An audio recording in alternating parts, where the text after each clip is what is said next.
नमस्कार। आत्मा को परमात्मा से मिलाने का अगर कोई माध्यम है तो प्रार्थना ही है। क्या होती है प्रार्थना? मन को ईश्वर के आगे खोल कर रख देना प्रार्थना होती है। बहुत लाभ होते हैं हमको प्रार्थना करने से, चाहे हम किसी भी धर्म के हों। सभी धर्म में प्रेयर्स को, प्रार्थना को बहुत महत्व दिया गया है। क्या क्या लाभ होते हैं अगर आप प्रार्थना करते हैं ईश्वर की? संयम सीखते हैं। सबसे पहली चीज, जो व्यक्ति प्रार्थना करता है उसका अथाह विश्वास ईश्वर में होता है। हर परिस्थिति का सामना करने की उसके अंदर हिम्मत होती है, क्योंकि उसे मालूम है उसके साथ कोई शक्ति है, उसके साथ ईश्वर है।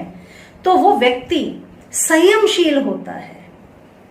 वैज्ञानिक शोधों से भी ये चीज सामने देखी गई है कि जो लोग प्रार्थना करते हैं वो लोग ज्यादा संयम रखते हैं अपने जीवन में, और चाहे कैसी भी विकट परिस्थिति उनके सामने आ जाए वो उसको फेस करने की उनके अंदर हिम्मत होती है। तो साथियों, प्रार्थना है बड़ी ही इंपॉर्टेंट चीज। ईश्वर के साथ अगर डायरेक्ट संवाद करने का कोई माध्यम है तो शायद प्रार्थना ही है। पूजा तो हम सब करते हैं, पर प्रार्थना और पूजा में दोनों में अंतर है। जब आप प्रार्थना करना शुरू करते हैं तो ईश्वर के साथ सीधे आपका कनेक्शन बनता है, बीच में कोई और नहीं है। आप कह रहे हैं और वो सुन रहे हैं। आदत डालिए प्रार्थना करने की। जरूरी नहीं है कि प्रार्थना में कोई ना कोई रिचुअल्स, कर्म कांड, आप धूप दीप माला ये सब कुछ करेंगे, बिल्कुल भी जरूरत नहीं है। ये सब तो पूजा में करते हैं। आप जो चीजें ईश्वर को खुश कर सकते हैं, आप जिन चीजों से आप उन सारी चीजों को अर्पित करने की कोशिश करते हैं और पूजा करते हैं। सुबह सुबह मैं देखती हूँ बहुत सारे लोग निकलते हैं और फूलों को कलेक्ट करते हैं। इधर इसके पेड़ से तोड़ा, उसके पेड़ से तोड़ा, फूल इकट्ठे कर लिए, माला बनाई और भगवान को अर्पित की। क्या भगवान उससे खुश हो गए? क्या ईश्वर उससे खुश हो जाएंगे? शायद नहीं होंगे। वही वक्त अगर आपने आधा घंटे जो फूल चुनने में इधर उधर से पेड़ों में से तोड़े, अगर वही आधा घंटे का वक्त आप प्रार्थना करने में गुजार देंगे तो शायद ईश्वर आपकी बात सुन ले और आपके मन की कर दें। प्रार्थना करते वक्त हमारे तार सीधे ईश्वर से जुड़े हुए होते हैं। आपकी हर प्रॉब्लम का सॉल्यूशन आपको मिलता है अगर आप प्रार्थना रोज करते हैं तो। कोई भी प्रेयर करिए। कौन सी प्रेयर करना है ऐसा बिल्कुल निश्चित नहीं है। हर धर्म में अलग अलग प्रेयर होती है।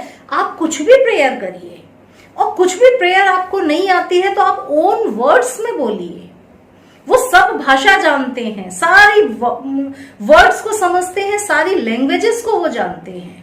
जो भी आप बोलेंगे उन तक पहुंचेगा। बस सच्चे दिल से बोलना जरूरी होता है। तो ये होता है प्रार्थना का जीवन में महत्व। जब आप प्रार्थना करने लगते हैं तो आप कर्म कांडों से अपने आप ही दूर होने लगते हैं। आपको समझ में आ जाता है कि ईश्वर को पाने का मार्ग ये सारी चीजें नहीं है। आप दिन भर माला जापें या दिन भर आप धूप अगरबत्ती लगाएं, ईश्वर को पाने का वो माध्यम नहीं है।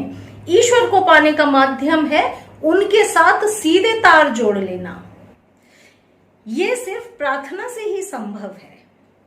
जब हम प्रार्थना करना शुरू कर देते हैं तो हमारे अंदर से ईगो खत्म हो जाता है, अहंकार खत्म हो जाता है। प्रार्थना का मतलब ही है अपने आप को समर्पित कर देना भगवान के आगे, ईश्वर के आगे समर्पण। यही प्रार्थना है। तो जब आप ईश्वर के आगे समर्पित करना सीख जाते हैं तो सांसारिक जीवन में भी आपके अंदर अहंकार खत्म हो जाता है, क्योंकि समर्पण का भाव आपके अंदर आ गया है। चाहे आप किसी पूजा में हो या आप कोई हीलिंग करते हो, आप कुछ भी करते हो, सबसे इंपॉर्टेंट जो चीज होती है वो होता है खुद को समर्पण कर देना, समर्पित कर देना।